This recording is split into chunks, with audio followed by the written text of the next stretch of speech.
अच्छा मैं इधर देख ही नहीं रहा हूँ और कुछ पूछ भी नहीं रहा हूँ, कुछ कह भी नहीं रहा हूँ, तो क्या आप एकदम नेक और पारसा बैठेगा, आपको सवाब की बिल्कुल जरूरत नहीं है? अरे सुभान अल्लाह कहेंगे तो सवाब ही नहीं मिलेगा, तो क्या जरूरत है कि आपके तरफ हम देखें, आपको टॉर्चर करें, तब आप सुभान अल्लाह कहिए। वाह, नहीं वीआईपी कोटा है मौलाना अब्दुल हमीद साहब, वीआईपी कोटा नहीं ना? हाँ अच्छा, सब जनरली कोटा है।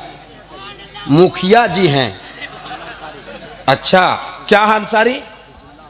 हफीजुल्लाह अंसारी साहब मुखिया है, तो आपको विधायक बनने का शौक है कि नहीं है? इंशाअल्लाह।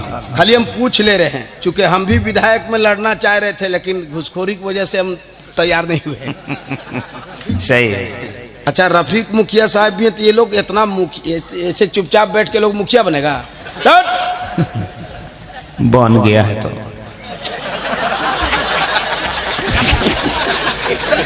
नहीं तो मिस्टेक हो गया ना, मुखिया बन तो गया है, लेकिन विधायक के लिए सोच रहे थे हम लोग। बेशक इंशाअल्लाह।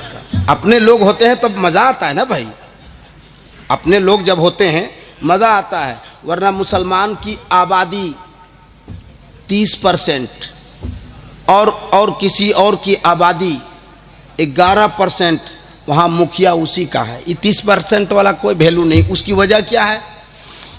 दुगो मोहल्लास, और इन लोगों में से सब मिलके एगो खड़ा, जीतेगा के?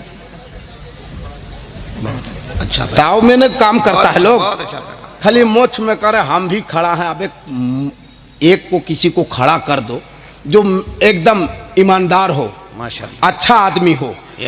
अच्छा मैं इसके लिए नहीं कहा था, बस आपने दे दिया है तो मैं रख लूंगा, वापस तो नहीं करूंगा, लेकिन मैंने इसके लिए नहीं कहा था। अच्छा ये रफीक मुखिया साहब हैं, तो दूसरे आएंगे तो उसका भी नाम ऐलान होगा। वाह माशाअल्लाह, सुभान अल्लाह। हफीजुल्लाह साहब, अब हम कैसे ले, हमको देवे नहीं किया तो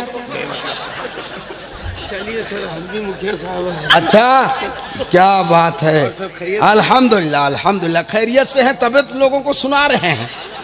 आलम मुखिया, अच्छा आलम मुखिया जी हैं, तो 100 रुपये में काम चलाए हैं आप।